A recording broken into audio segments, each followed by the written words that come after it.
सर्व पत्रकारांचं मी मनापासून स्वागत करतो आणि धर्मवीर भाग 2 आपण धर्मवीर मुक्काम पोस्ट ठाणे 1 केलं होतं, आता 2 करतो। याच्या पोस्टर लॉन्च साठी उपस्थित ज्येष्ठ अभिनेते महाराष्ट्र भूषण अशोक सराफजी आणि बॉलिवूडचे सुपरस्टार बॉबी देओलजी,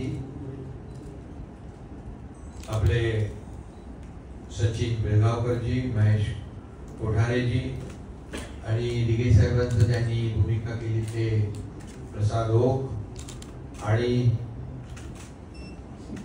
माझी भूमिका केली त्या जीचे आपले उमेश बन्सल, जानोलकरजी, मंगेश देसाई आहे, त्याची टीम सगळे आहे। सर्वांचं मी मनापासून आज स्वागत करतो। जागतिक खोकी दिवस आता त्यांचं आयुष्यच गेलं त्याच्यामध्ये, घेण्यामध्ये, जमा करण्यामध्ये आणि परदेशात ठेवण्यामध्ये। त्यांच्याकडून मी काय अपेक्षा करू? मी फक्त देण्याचं काम करतोय। आज जनतेला बघा, भरभरून अर्थसंकल्प, हा जो अर्थसंकल्प निश्चयाचा, निर्धाराचा अर्थसंकल्प आहे। निवडणुका डोळ्यासमोर ठेवून आम्ही अर्थसंकल्प केला नाही। आज महिला भगिनी ज्या माझी मुख्यमंत्री माझी लाडकी बहीण ह्याची त्यांनी हेटाळणी केली, पण बाहेर मी आल्यानंतर विधान भवनाच्या माझ्या बहिणींनी माझी ओवाळणी केली, मला राखी बांधली, हातभर राख्या बांधल्या, एवढ्या बहिणी तिथे उभ्या राहिल्या होत्या। त्यामुळे मला त्याच्यावर आज काही राजकीय बोलायचं नाही। मी आता अधिवेशन चालू आहे ना, तिकडे आपण काय बोलायला तेव्हा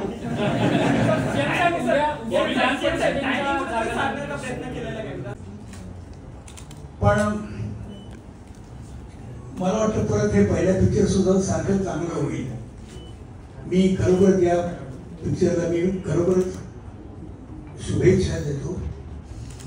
यांच्या मेहनतीला तोड नाही याबद्दल मला पुन्हा पुन्हा आवर्जून सांगावं असं वाटेल आणि हेही पिक्चर त्याचप्रमाणे यशस्वी होईल अशी मी आशा व्यक्त करतो। माझ्या सदिच्छा या लोकांबरोबर सतत राहतील याबद्दल मी आताच तुम्हाला ग्वाही देतो। धन्यवाद, थँक्यू व्हेरी मच। धन्यवाद। आणि आजच्या या धर्मवीर मुक्काम पोस्ट भाग 2 ला खूप खूप शुभेच्छा देतो। मंगेश आणि त्याच्या टीमचं मनापासून अभिनंदन करतो। खरं म्हणजे हा धर्मवीर सिनेमा 2022 ला आपण केला। मंगेशने आणि त्याची टीम, प्रवीण तरडे आणि त्यांची टीम सगळी काम करत होती।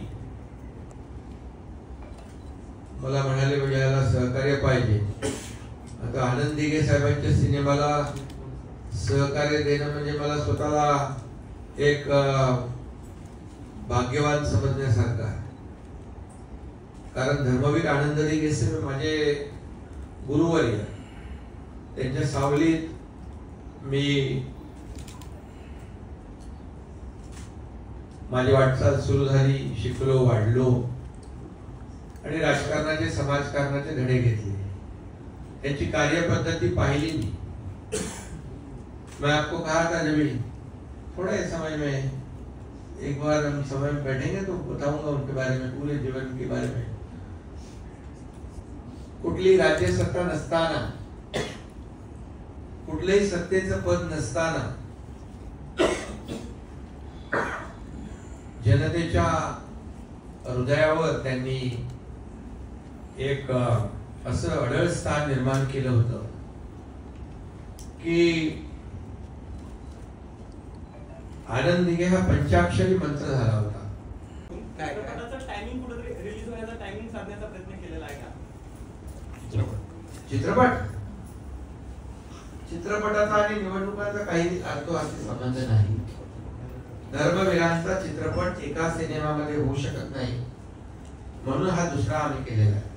त्यांचं कार्य एवढं मोठं आहे की त्यासाठी हे केलंय, त्याच्यात कुठलेही राजकीय आणि निवडणुकांचा संबंध नाही. आपण धन्यवाद.